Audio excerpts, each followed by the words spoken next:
뉴스특보입니다. 오늘 김민석 국무총리가 대국민 담화문을 발표했습니다. 먼저 대국민 담화 발표부터 들어보겠습니다. 존경하는 국민 여러분, 삼성전자 노조의 총파업 예고일이 불과 4일 앞으로 다가온 가운데 정부는 이 사안을 논의하기 위해 오늘 오전 제2차 긴급 관계장관 회의를 개최하였습니다. 삼성전자 파업이 우리 경제와 산업 전반에 미칠 수 있는 파급력을 면밀히 검토하였으며 가능한 모든 대응 방안을 심도 있게 논의하였습니다. 현재 정부는 잡금의 상황을 매우 엄중하게 인식하고 있습니다. 이에 국민 여러분께 정부의 확고한 입장을 밝히고 삼성전자 노사의 파업이라는 극단적 선택보다는 대화와 타협을 통해 이 위기를 함께 해결할 것을 강력히 촉구하기 위해 이 자리에 섰습니다. 그간 정부는 노사 양측이 자율적 대화를 통해 합의점을 도출할 것을 수차례 권고해 왔으며 중앙노동위원회의 적극적인 조정을 통해 해결 방안을 모색해 왔습니다. 고용노동부 장관이 노조에 이어 삼성전자 경영진을 직접 연달아 만나며 양측의 간극을 좁히기 위해 최선을 다하였습니다. 그 결과 삼성전자 노사가 오는 18일 교섭을 재개하기로 합의하였습니다. 정부는 이를 진심으로 환영합니다. 그러나 동시에 분명히 말씀드립니다. 18일 교섭은 파업을 막을 수 있는 사실상 마지막 기회입니다.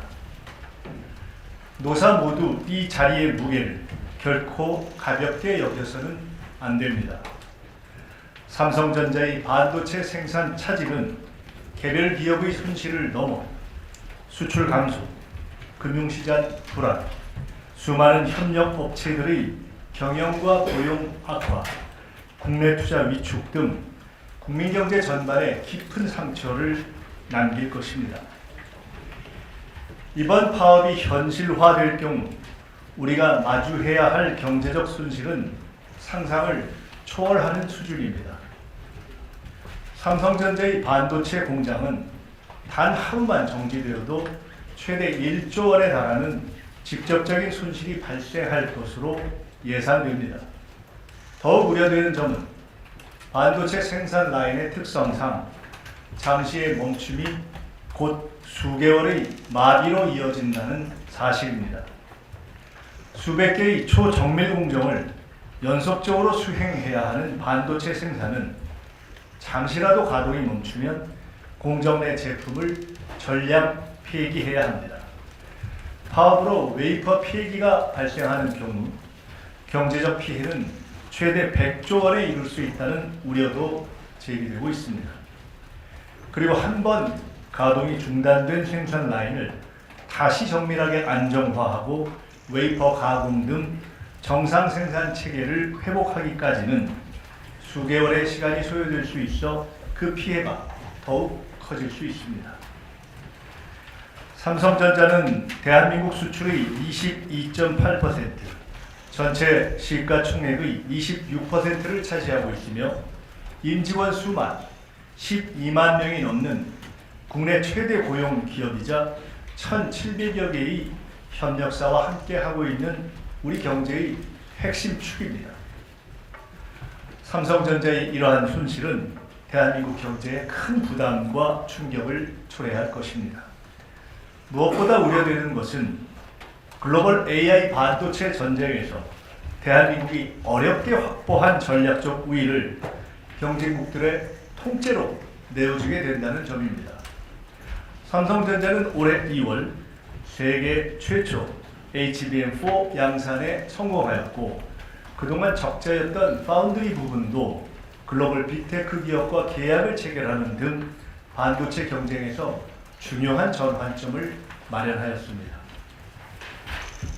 이제 막 본격적인 성장 국면을 맞아 국가 경제의 반등을 이끌어야 할 중차대한 시점에서 발생하는 파업은 우리 반도체 산업 전반의 신뢰와 기반을 스스로 무너뜨리는 행위입니다.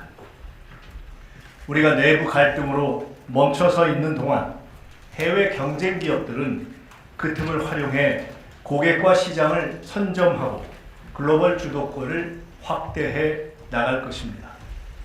세계 각국이 반도체 시장 점유를 위해 필사적으로 투자 경쟁을 벌이고 있는 상황에서 한번 잃어버린 시장과 경쟁력은 다시 회복하기 어려울 수도 있습니다. 절체절명의 시기에 삼성전자의 파업은 미래를 위한 대규모 설비 및 연구개발 투자를 위축시키고 개별 기업의 경쟁력 상실을 넘어 대한민국의 핵심 전략 자산인 반도체 산업의 쇠락으로 귀결될 것입니다. 노사 문제의 해법은 대립과 충돌이 아니라 신뢰에 기반한 대화와 책임 있는 협의를 통해 마련되어야 할 것입니다. 삼성전자 노사 양측에 거듭 강력히 요청드립니다. 삼성전자 노조는 파업을 고집하기보다 대화와 타협을 통해 합의점을 찾는 노력을 기울여 주시기를 부탁드립니다. 사측 역시 책임 있는 자세로 교섭에 임하여 노조의 목소리를 경청하고 노사 상생의 해법을 마련하기 위해 끝까지 노력해 주시기 바랍니다. 삼성전자가 세계적인 기업으로 성장하며 이룬 성과는 노사 모두의 노력과 헌신이 있었기 때문에 가능하였습니다. 아울러 산업단지 조성, 세제 지원 등 중앙과 지방 정부의 파격적인 지원이 있었고 세계적인 통상 갈등 속에서 반도체 강국의 위상을 지키기 위해 국민 여러분께서는 아낌없는 신뢰와 성원을 보내주셨습니다. 대한민국 구성은 모두의 성과입니다. 삼성전자 노사는 이러한 점을 고려하여 진정성 있는 대화를 통해 합리적이고 국민 눈높이에 맞는 상생 해법을 조속히 마련해 주시길 바랍니다. 정부는 그 어떠한 경우에도 파업으로 이어지지 않게끔 노사 간의 대화를 끝까지 적극 지원하겠습니다. 다시 한번 말씀드립니다. 사실상 마지막 기회인 내일 사후 조정에서 노사가 반드시 성과를 내주시기를 온 국민과 함께 간절히 요청드립니다. 그러나 파업으로 국민 경제에 막대한 피해가 우려되는 상황이 발생한다면 정부는 국민 경제 보호를 위해 긴급 조정을 포함한 가능한 모든 대응 수단을 강구하지 않을 수 없습니다. 노사 모두 대한민국 경제와 기업의 미래를 위한 상생의 길을 함께 찾아주시기를 거듭 부탁드립니다. 감사합니다.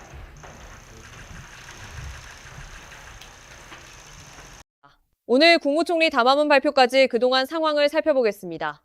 지난 4월 30일 이재명 대통령은 자신들만 살겠다고 과도한 요구, 부당한 요구를 해서는 안 된다는 언급이 있었고 5월 12일과 13일 중노위에서 두 차례 협상을 하였으나 결렬됐습니다. 사측은 중노위 협상에서 기존 성과급인 OPI 제도, 즉 초과이익 성과금을 유지하되 반도체인 DS 부문에 한해 특별 포상을 추가 지급하는 방안을 제시했습니다.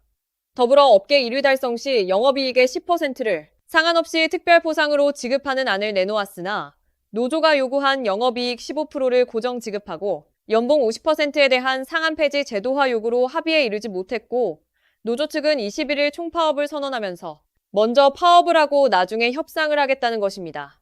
삼성반도체 파업 관련 현재까지 노조 상황과 사측 입장을 김가을 기자가 정리하였습니다. 김가을 기자입니다. 반도체의 초기업 노조가 이익이 많으면 성과급도 커지도록 노조 상한 폐지하고 상한 없이 영업이익 15% 지급을 명문화해달라고 요구했습니다. 사측은 호황 불황이 반복되는 업계 특성상 상한 없이 지급 퍼센트를 못 박을 수 없다고 했습니다. 이번 파업에서 특히 반도체 부문 중심의 성과급 요구를 디바이스 경험과 DX 부문의 동행노조 조합원들의 반발이 확산되는 모습입니다. 김가을 기자, 삼성전자 세계 노동조합 중에서 동행노조 조합원들이 이탈하고 있다면서요? 그렇습니다. 현재 총파업을 주도하는 공동투쟁본부에는 초기업 노조와 전국 삼성전자 노동조합, 그리고 삼성전자 노동조합 동행 등 3개 노조가 참여해왔습니다. 하지만 최근 DX 부문 노조인 동행노조가 공동전선에서 이탈하면서 내부 균열이 본격됐습니다. 동행노조는 초기업 노조가 과반 노조 지위를 이용해 삼성가전 즉 DX 부문 의견을 고의로 배제하고 비하 발언까지 이어왔다고 주장하며 교섭 정보 공유와 공식 사과를 요구했습니다. 전삼노 역시 삼성 디스플레이 즉 DX 조합원의 의견 수렴 활동에 대해 교섭 배제를 언급한 것은 부적절하다며 초기업 노조 측의 유감 표명과 사과를 촉구했습니다. 김가을 기자, 반도체 쪽 초기업 노조와 동행노조가 갈등으로 다투고 있다면서요. 갈등의 원인이 무엇인가요? 갈등의 핵심은 성과급 요구안입니다. 초기업 노조 조합원의 약 80%가 반도체 사업을 담당하는 DS 부문 소속인 가운데 노조가 DS 부문에 대해서만 영업이익의 15%를 상관없이 성과급으로 지급하라고 요구하면서 가전 쪽인 DX 부문 동행노조 조합원들의 불만이 커졌다는 분석입니다. 실제로 최근 열흘 사이 DX 부문 동행노조 조합원 중 2,500명이 넘는 조합원이 탈퇴 신청을 한 것으로 알려졌고 초기업 노조 조합원 수도 7만 6천 명대에서 7만 3천 명대로 감소했습니다. 초기업 노조 측은 특정 노조를 의도적으로 배제하거나 교섭 정보를 차단한 사실은 없다고 반박했습니다. 김가을 기자, 파업에 대해 이재명 대통령도 입장을 내놓았었죠. 그렇습니다. 이재명 대통령은 지난 4월 노조도 30일 자신들만 책임의식을 살겠다고 과도한 함께 요구, 가져야 부당한 합니다. 요구를 해서는 안 된다는 노동자들 의견입니다. 상호 간에 연대 의식도 발휘해주면 좋겠습니다.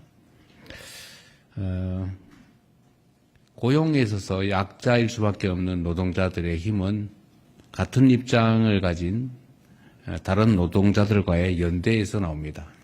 노동상권을 보장하는 이유도 바로 그런 것이죠. 그런데 일부 조직 노동자들이 자신들만 살겠다고 과도한 요구, 부당한 요구를 해서 우리 국민들로부터 지탄을 받게 되면 해당 노조뿐만이 아니라 다른 노동자들에게도 피해를 입히게 됩니다. 나만 살자가 아니고 노동자 모두가 또 국민 모두가 함께 살 수 있는 세상을 만들기 위해서 책임의식과 연대의식도 필요하겠습니다. 당연히 노동자뿐만이 아니라 사용자도 노동자에 대해서 똑같은 생각을 가져야 되겠죠. 우리 국민 모두가 가족 중에 누군가는 노동자이고 또 누군가는 사용자가 될 것이고 또 넓게 보면 모두가 똑같은 대한민국의 구성원이다라고 생각하고 역지사지하면서 함께 사는 세상을 만들어가면 좋겠습니다. 중동 전쟁의 영향으로 5월 7일 김용훈 노동부 장관은 삼성전자의 성과는 노동자뿐만 아니라 정부, 지역 주민, 수많은 협력업체의 노력, 연구 개발에 지속적인 투자가 있었기 때문에 가능했다고 하며 노조의 과도한 요구를 해서는 안 된다고 우회적으로 입장을 표명했습니다. 삼성노조의 파업 장기화에 대한 우려도 커지고 있습니다. 일부에서는 총파업이 예고된 대로 18일간 이어질 경우 최대 30조 원 규모 손실 가능성도 제기되고 있습니다. 주주단체들도 반발에 나섰습니다. 일부 주주단체는 반도체 핵심 공정 파업은 국가 경제에도 심각한 영향을 줄 수 있다며 불법 파업이 발생할 경우 손해배상 청구 등 법적 대응에 나서겠다고 밝혔습니다. 한편 공동투쟁본부는 내부 갈등과 별개로 예정된 총파업은 강행한다는 입장입니다. 12일 노조는 중노위의 요청에 따라 17시간 동안 사측 대표 교섭위원 삼성전자 김형로 부사장과 노조 측이 협상을 하였으나 최종 결렬되었습니다. 삼성전자 반도체 담당인 DS 부문 조합원이 다수인 초기업 노조는 영업이익의 15%를 상관없이 지급하는 것을 제도화하라고 요구하였으나 사측은 성과급 제도화를 할 수 없는 이유를 설명하면서 사측은 어떤 것이든 제도화하는 것은 받아들일 수 없다는 것입니다. 이날 새벽 3시까지 협상을 하면서 노조는 중노위의 요청에 따라 영업이익 13에서 14%로 하향 조정하더라도 초과이익 성과급 주식보상제도를 확대하고 제도화하는 수정안을 제안하였으나 최종 결렬된 것입니다. 중앙노동위원회는 노사 양측의 간극이 컸다며 사후 조정 종료를 선언했습니다. 상황이 이렇게 되자 노동부 장관이 긴급 조정 발동에 관심이 집중되고 있습니다. 삼성전자는 이미 수원지방법원에 위법쟁위 행위 가처분 신청을 하였는데 오는 22일 총파업 개시일 이전에는 판결을 할 예정으로 보여집니다. 그렇군요. 자, 삼성노조의 파업 장기화에 대한 우려도 커지고 있습니다. 신재윤 삼성전자 이사회 의장은 막대한 파업 손실과 고객 이탈은 회사 가치 하락으로 이어질 수 있다며 노사 간 대화를 촉구했습니다. 일부에서는 총파업이 예고된 대로 18일간 이어질 경우 최대 40조 원 규모 손실 가능성도 제기되고 있습니다. 삼성노조 측은 파업 먼저 한 이후 협상하겠다고 선언한 가운데 상황이 급박하게 돌아가자 해외 출장 중인 이재용 회장이 급히 귀국하여 긴급 입장문을 냈습니다. 약 3분 분량의 입장문에서 먼저 전 세계 고객들께 진심으로 사과드린다고 하였습니다. 이재용 회장은 매서운 비바람은 제가 맞고 다 제 탓으로 돌리겠다고 하였습니다. 입장문 마지막에서는 우리 한번 삼성이님을 자부할 수 있게 최선을 다해보자는 말을 끝으로 입장문을 마무리하였습니다. 전 세계 반도체 공급망의 축을 담당하는 삼성 반도체의 공급이 불안해질 경우 대만의 TSMC의 반사 이익과 다른 경쟁 상대에게 공급망까지 위태로울 수 있는 상황이지만 삼성 초기업 노조는 성과급 15%와 이를 제도화하라고 요구하며 파업을 선언한 상태입니다.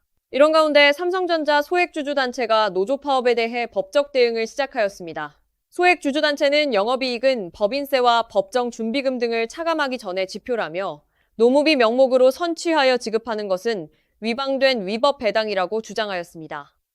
사측에게도 경고를 날렸습니다. 노조 요구를 수용할 경우 업무상 배임 혐의로 법적 대응을 하겠다고 선언하였습니다. 일각에서는 파업이 실행되면 약 100조 원가량 손실이 예상된다는 전망도 있었습니다. 이런 가운데 우리나라 대부분 일반 국민들과 지식인들까지 노조의 지나친 요구에 대해 비판이 이어지고 있지만 노조는 전혀 신경 쓰지 않는 분위기입니다. 삼성은 노조에게 추가 대화를 제안했고 중노위도 사후 조정 재개를 권고한 상태입니다.